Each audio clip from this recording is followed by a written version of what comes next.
So, what is it? I mean, I have my own theories. I have my theory and then the theory under it.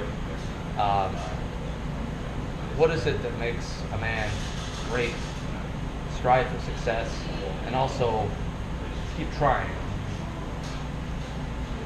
I mean, do you have any opinions on that? The secret sauce? Yeah, the sauce, man. Are we talking in today's age or in that's good. White Lightning's age? Let's The expectations were vastly different. Let's use. Well, I got stuff to say about that, but let's use White Lightning's age. All right. I would think obviously more rough and tumble.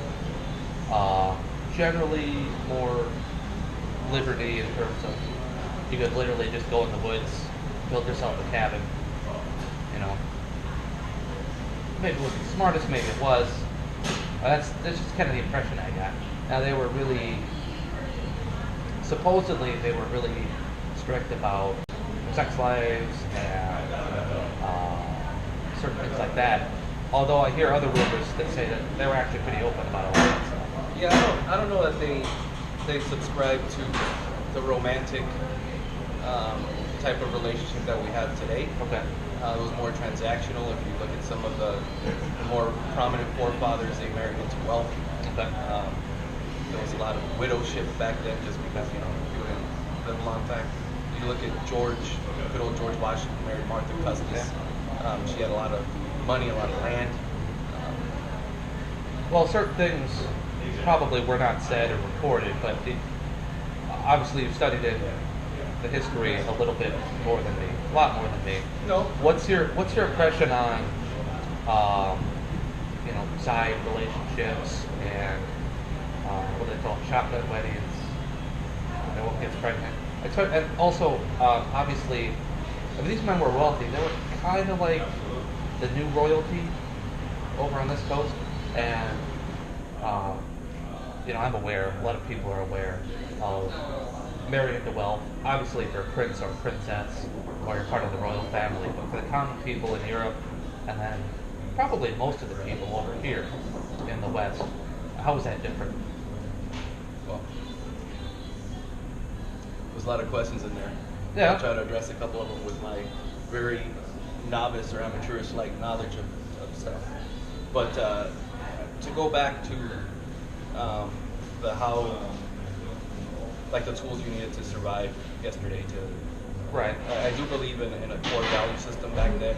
Everybody had to be at least know 4 languages and go to these prominent schools and stuff like that. And then some that didn't, like George, I think at 11 or 12, he couldn't go to school anymore. He had to take over more of the household.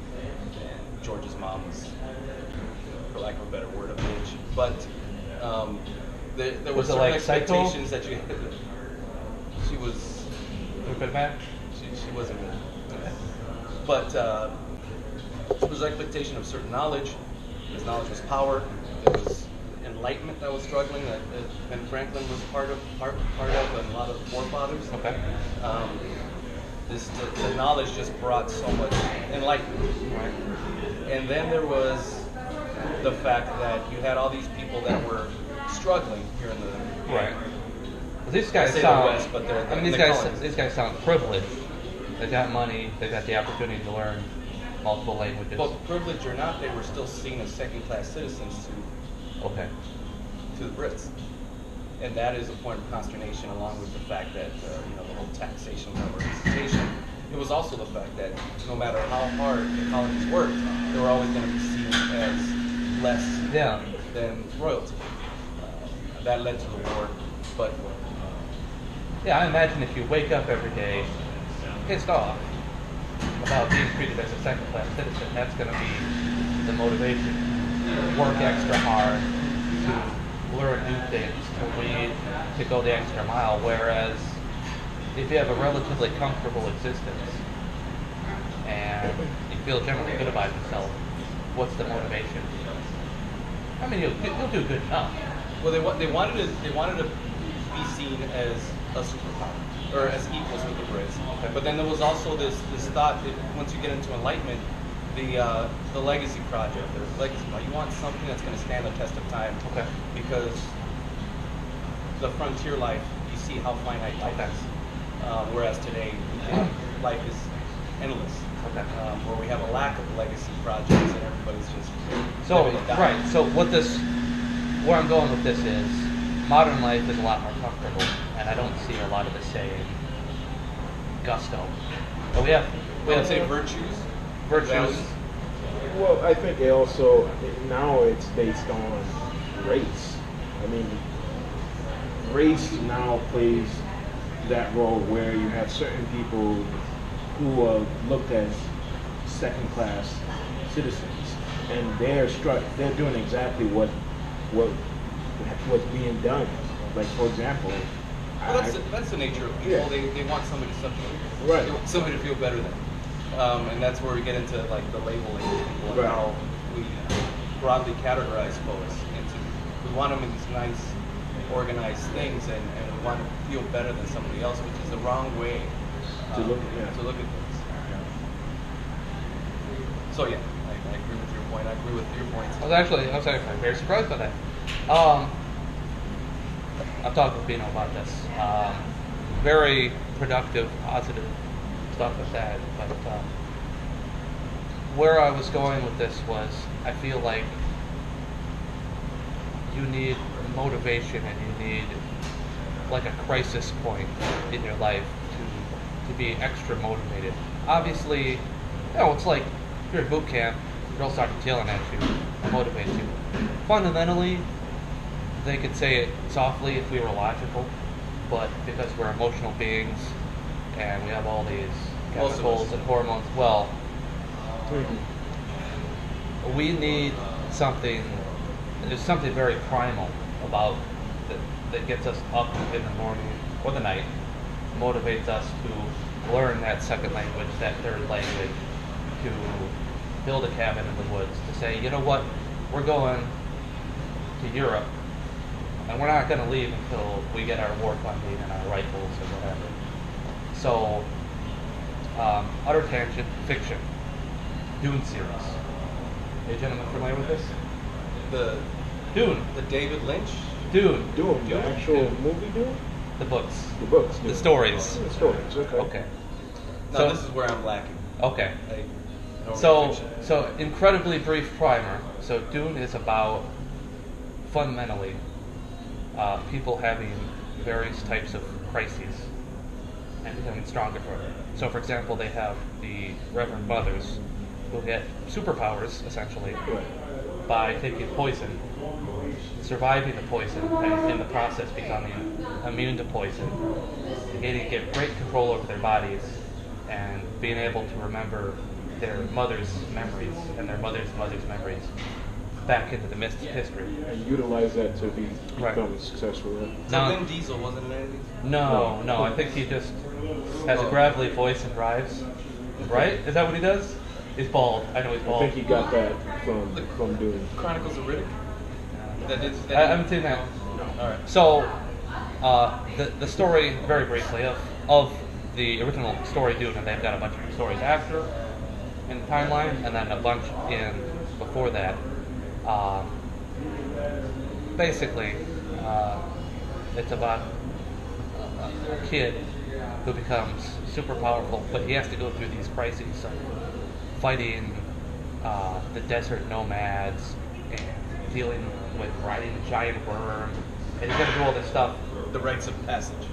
Yeah, there's one story where a Reverend Mother sticks his hand in a box and sticks some poison to his hand and says, if you pull your hand out, you'll die. And his hand is in there, and the box makes it feel as though his hand is burning up, like literally flames and charred. And he's able to control that and not pull his hand out. And this is one of their tests to determine if a person is human, which is some philosophy that I may not agree with, but yeah, in those times, life was a lot rougher, and people would grab their muskets and go fight the British or whatever. Even centuries before that, you get into how you fit in with the tribe. You have these rites of passage. You have these tests you must pass. Right, and you had to do them. It's not like now Not so much. What are what makes us part of a tribe? Right. What does that? Well, I think that's the biggest problem now is that they've separated us from tribes. Like, we used to follow the whole "it takes a village," concept, and I think because of capitalism, they figured out how to separate that. Right, and we're all separate from it. You know what I mean? Make us individuals, and so individually we all want different things, and companies can sell them. So we've lost our connectedness, which is a requirement for today's tribe, which is called a community. Right. And people are trying to force community down on folks instead of working on the connectedness. Right. Right. And so, like, you now have, community. Like, let's just take an example of CrossFit training, right? That's a community in its sense, right? But as far as capitalism, plenty of companies can sell to that specific community, And before it used to be like, if we're connected, all of us should want that. But if you had a village, it was we lived and died together. Right. CrossFit, you go home at the end of it. That's relatively good, but I don't know if gentlemen are familiar, but sometime, I want to say late 80s, somewhere around there, advertisements went from telling you what a product did to telling you how to feel about it. Right. And now, I'm a big proponent of, not watching television, especially the kind where it interrupts your concentration every few minutes with multiple short commercials. And these commercials are designed to influence your psychology and your emotions. So now you're conditioning yourself to, and the products that they sell are meant to make you feel like you belong. This is actually even in advertising 101. Yeah, they study their method. Yep. So now you no longer have the same connection with your neighbors, your family. It's now, I've got this individual group, I've got this products, and you're spread out, and to satisfy that need, now it's being redirected into buying stuff, which is fine. You can buy some stuff, obviously, but then there's also not that same connection where, hold on, my village, there's going to be a flood, there's going to be a drought, we need to migrate. There's no connection there. So the original purpose of having really emotions and feeling connected and need, that's no longer there. So there's not that need for, hey, let's get up and march 20 miles. Let's go fight, die. Purpose is becoming better as a tribe, Right. And through connection, that's definitely been our man's destruction. I feel like we've taken that and basically now we're utilizing it, for other purposes. Right. Our identity has been co-opted towards commercialism. Right. And I'm a big proponent of capitalism, of taking stuff and building factories and improving, but I am not a proponent of advertising and nonsense advertising that doesn't tell you about product, identity politics, identity products. Right. None of this is serving our needs. So you don't like to be manipulated? No. Unfortunately, I mean, it's as simple as like traffic lights. We've been conditioned to know what red means, what yellow means, what green means, right? That's control in itself. You know what I mean? Yeah. I mean, it's. People today get so used to waiting for someone to tell them what to do. Yeah. Right. We all see that in our work. And I think back yesterday, as you say, we didn't have a lot of that. We didn't wait for people to tell us what to do. You can see that through the wars we went through and so forth. It's like we're not waiting for the British to tell us what to do. And so you have more people, doing like the learning different languages, excelling, more than we are doing now. You know what I mean? I think they needed some kind of an opportunity, but they took advantage. There was still a little bit of that. There was a little bit of that, but then the propaganda machine. Right. You can see that people. There was more. It wasn't as prolific as it is today. It's kind of an even trade-off. And if there was propaganda, it was pretty much the church and the English crown, and then opposed to like our own American identity that was forming.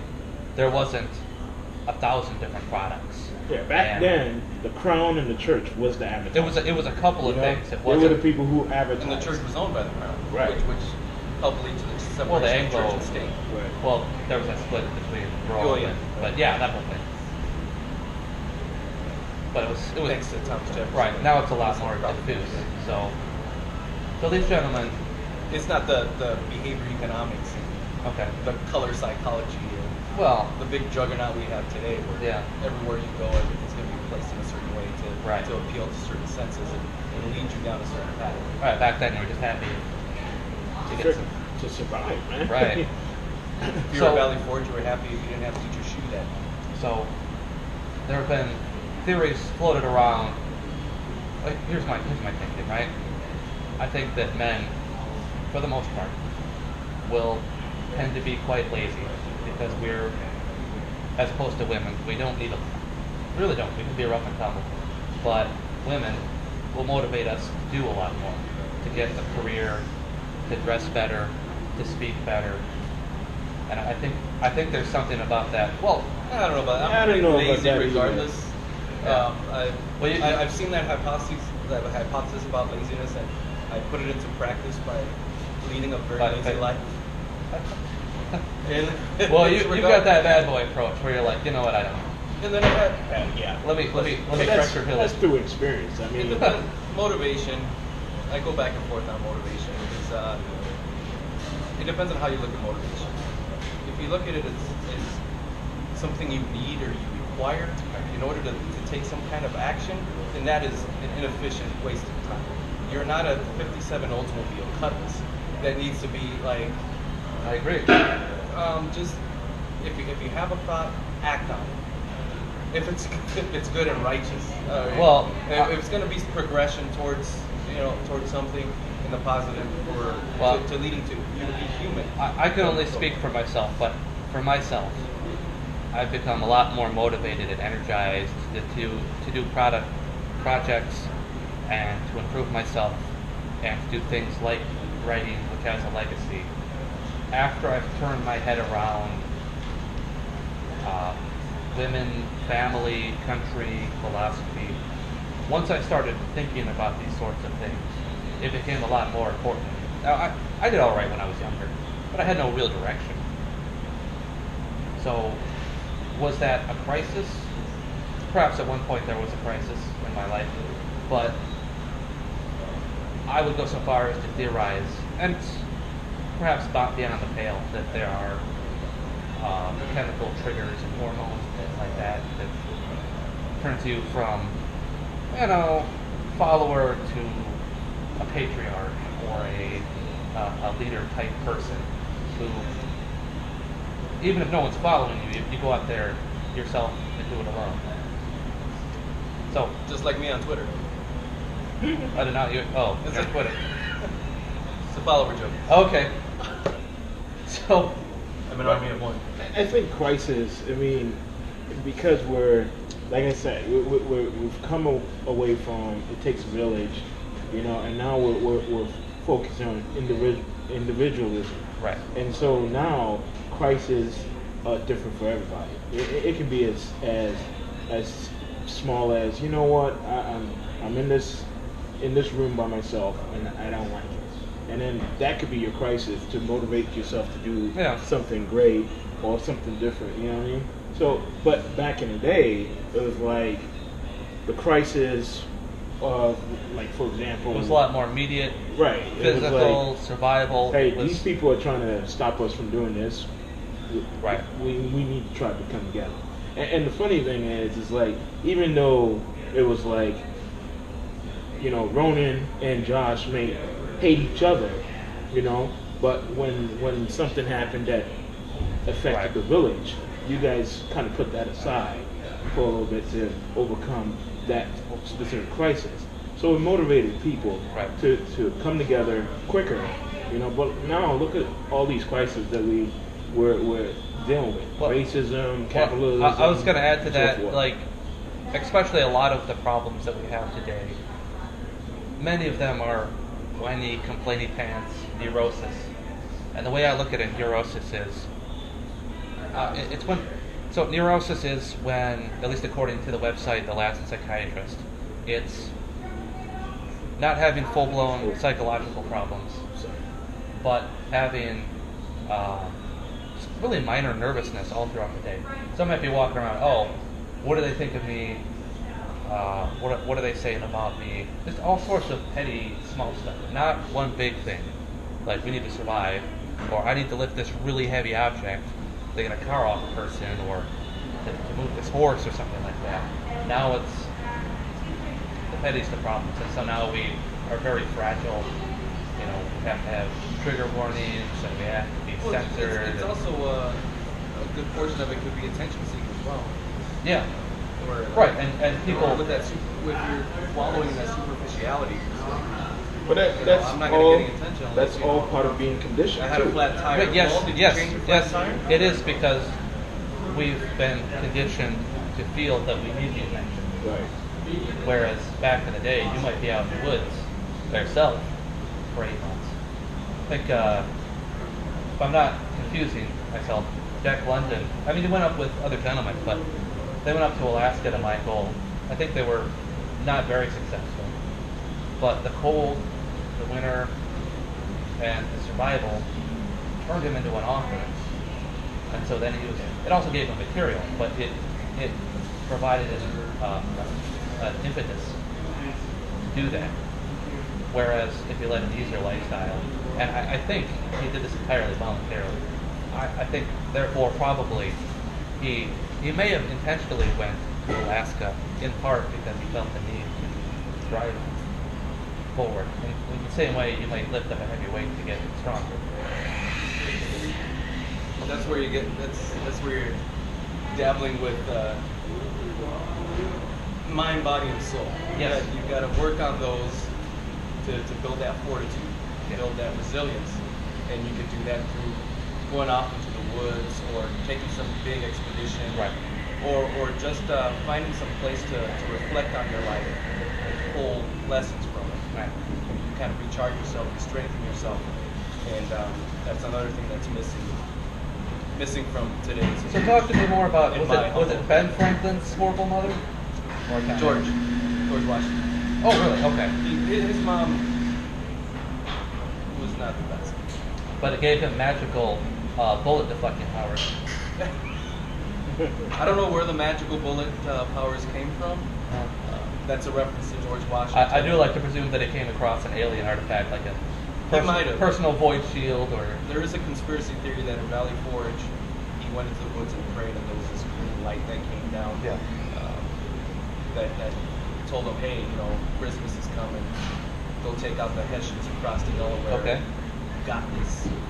But the magical bullet thing was because throughout several of the battles, he'd have horses shot out from under him. Yeah. He'd have bullet holes in his coat, and he'd never get hit. And actually, there was a Native American chief that came up to him and told him that he was almost God. And our interpretation of George Washington today is that look at the Capitol, the Oculus in the Capitol. He's got the big apotheosis painting at the top.